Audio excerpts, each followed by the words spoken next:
cracks in the banking system, another rise to the federal funds rate, and lagging shelter costs and how it's affecting inflation. So let's dive into our market update. So first and foremost, let's give you a quick brief overview of what's happening to banks currently. You've probably read and heard in the news already that some banks have quote unquote failed and the government has had to step in. So I don't want to talk about those in detail. I want to talk about how we got here and how it's affecting us. So first and foremost, over the last year and a half, the Federal Reserve has raised the federal funds rate. So that's where we often hear rates have gone up again. So the Federal Reserve is what we're talking about. Now, the Federal Reserve, when they raise the federal funds rate, that means they are raising the rate at which banks borrow. So as that rate continues to increase, it reduces the margins that the banks are getting. Banks already aren't paying very much for depository accounts or for CDs or anything. And so people are now saying, we're going to take our money and go find a better return on our investment elsewhere, and this is putting banks in liquidity issues. So that's what kind of started this whole process. Now, each bank has its own story. Some of them maybe weren't managed as well as others, but as a whole, that's what's putting pressure on the banking industry. Now, as banks have started failing, we're seeing volatility in the bond market. We've seen an increase and decrease both directions for the bond market as well as the 10-year treasury. Those do impact the market when it comes to interest rates. Just a lot of back and forth happening when it comes to that. The Federal Reserve met this week, and on Wednesday they announced another increase to the federal funds rate, going up by 0.25% or 25 basis. So that really, it was actually kind of interesting because the whole banking situation is a direct result of the extremely quick rise that we've had in the federal funds rate. So the banking industry was looking at this saying, please don't raise rates anymore. But the Federal Reserve is saying we need to raise rates in order to curb inflation. Inflation is what's affecting interest rates, and inflation has gone up significantly over the last year.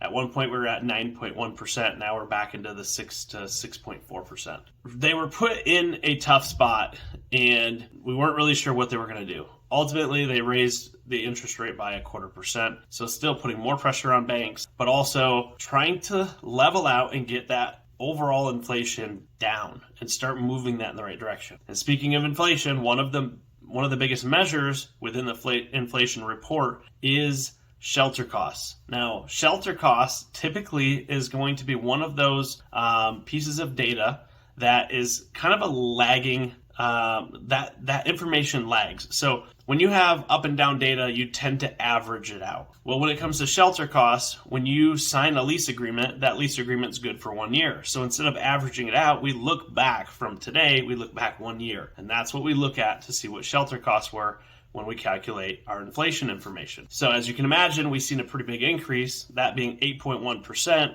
in the shelter costs last year alone. We're getting to the peak of that, but if you look at current data today, while rent has still continued to increase, it has decelerated to a growth of 3%, which is much better. So we're going to start seeing that drop from the 8.1 down to the 3 over the next several months. Last 5-6 months, we've been seeing the increase that we've had in shelter costs, which is playing into our inflation numbers. So once we get through that data and we start seeing shelter costs decreasing and that impacting our inflation, bringing inflation down, we should start to see mortgage rates drop as a result. So that's kind of the high level overview as to what's going on when it comes to inflation, the Federal Reserve, and the banking. Also this week, there was an article that came out from Diana Olick from CNBC, and it was very deceiving.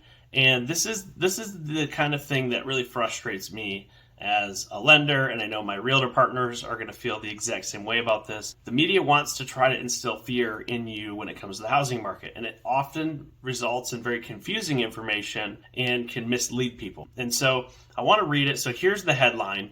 The headline reads this: home sales spiked 14.5% in February as the median price drops for the first time in over a decade. And then it kind of breaks it down even more. It says higher mortgage rates have been cooling home prices since last summer, and for the first time in a record of 131 consecutive months, nearly 11 years, prices were lower on a year-over-year comparison. Let's talk a little bit more about this. If you're not entirely sure what the median means, it does not mean that the prices of homes are dropping. We're not seeing home values drop. The median, if you go back to where, as a kid in math class, you had all of these numbers. You start at the low, you take the low, and you take the high, and you keep crossing until you get to the very middle. So you have the very middle number, and the other half of the numbers are lower, the other half are higher. It's just saying that the middle number is lower by 0.2%. Okay, that just might mean that we had a few more homes on the lower side, the more affordable side, which makes sense given that rates are higher, that people aren't going to buy the more expensive homes. We're seeing that, and so therefore we're seeing a decrease in the median home price by 0.2%. If you were to ask any local real estate agent in your market, you're going to be able to get a good indication as to what home values are truly doing. I know here in West Michigan we've seen another increase in home values, and it's expected to increase again this year, and I can tell you from experience, I've got clients that are making offers, and it is competitive, and it will continue to drive home values up. And that is all based off of the fact that there's just not enough homes. Please understand, when you read these articles, they're not always telling you the truth, and it can be very deceiving. So please consult a local professional that can help guide you through that. Myself being a lender, of course, a local real estate agent, that can help you with that. I hope this recap helps give you a good idea of what's going on in the current market. If you have any additional questions, of course, you're welcome to reach out to me. I'd love to have an individual conversation with you to help give you a better idea. I hope you enjoy the rest of your day. Take care.